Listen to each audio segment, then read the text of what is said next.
Today we're going to work on solving one-step equations, section 3.1.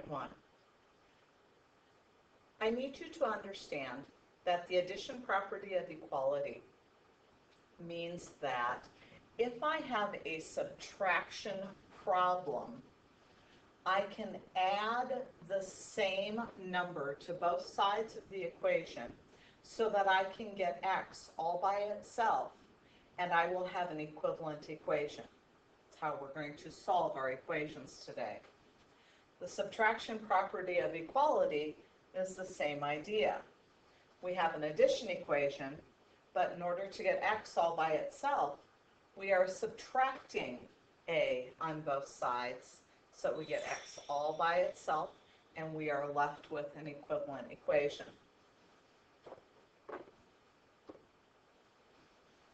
We're going to solve a very simple problem, x plus 9 equals 3. I want you to show that you are subtracting 9 on both sides of the equation, because we are going to get rid of the 9 so we can have just the x left. When you do so, the positive 9 and the negative 9 cancel each other out, and we're left with x equal to negative 6. Please put a box around your answer. Makes it very easy for me to find it. You can check your answer by substituting the number that you just got for x back into the original equation. And if you get a true statement when you substitute that number back in, you know that you've done your problem correctly. Do you have to check every problem? No. You can mentally check them. You can physically check them like this. You don't have to check, but I would encourage you to make sure that your answer's right. Let's look at x minus 2 equals 11. Since it's a subtraction problem, we're going to add 2 to both sides in order to isolate x all by itself. That leaves us with x equal to 13. Put a box around your answer. You have a one-step equation all done. Notice that we're showing what we're doing on both sides of the equation.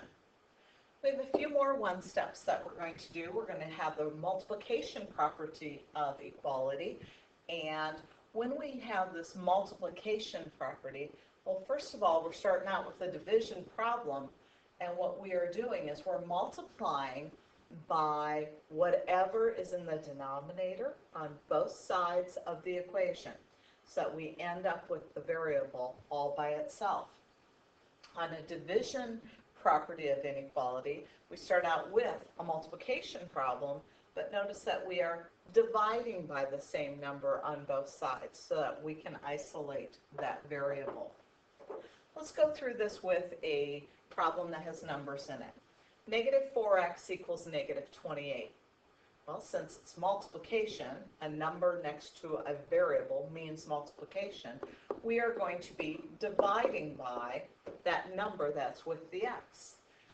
Negative 4 divided by negative 4 is a positive 1, so that means I have 1x equal to a positive 7. Please put a box around your final answer. Let's do a problem that has x divided by 3. To undo division, we use multiplication. So we're going to multiply by 3 on the left side and 3 on the right side. Notice that the 3 is written up by the x, not down by the 3 in the denominator. These 3's will cancel out, and we have x equals 21. One-step equations are pretty quick and easy to do. Just show your work on both sides, please. We also have multiplying by a reciprocal. If you have a fraction with a variable, you want to multiply by the reciprocal of that fraction on both sides. That is also called the multiplicative inverse. Multiplying by the reciprocal, 5 over 3. On both sides of our equation. Please notice the 5's cancel and the 3's cancel, and that leaves us with an x on the left-hand side. We can do a little canceling of the 3 into the 9 3 divides into 9 3 times, so I'm left with 3 times 5, which is 15.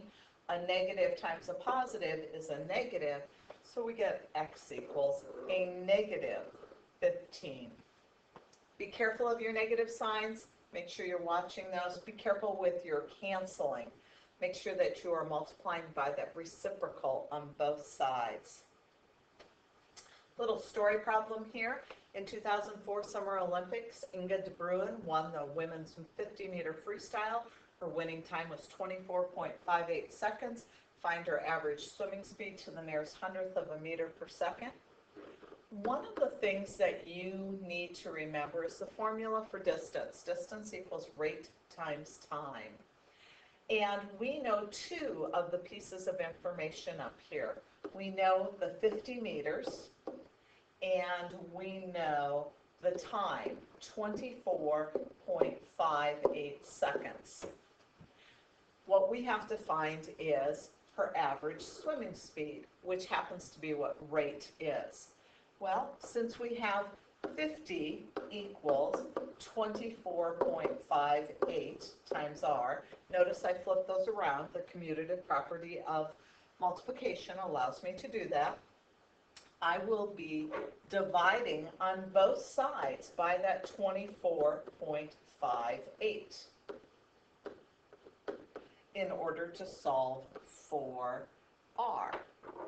When you do your division and you take 50 divided by 24.58, and I'd use a calculator if I were you, that will give you 2.3, whoops, not 2.3, let's make that 2.0341741 equal to r. Now the calculator that I have, that's where it stopped. They asked us to round to the nearest hundredth of a meter per second. Please notice, hundredth is after that 3, so we're going to be looking at the 4 to tell us what to do with the 3. The 4 is less than 5, which means leave that 3 alone, don't raise it any higher. We're going to have 2.03 meters per second as our rate. Put a box around that answer, make sure that you have a label with that. At this point, you're ready to do some problems for section 3.1 on solving one-step equations. Please work hard. If you have any questions, come by and talk to me. Thank you.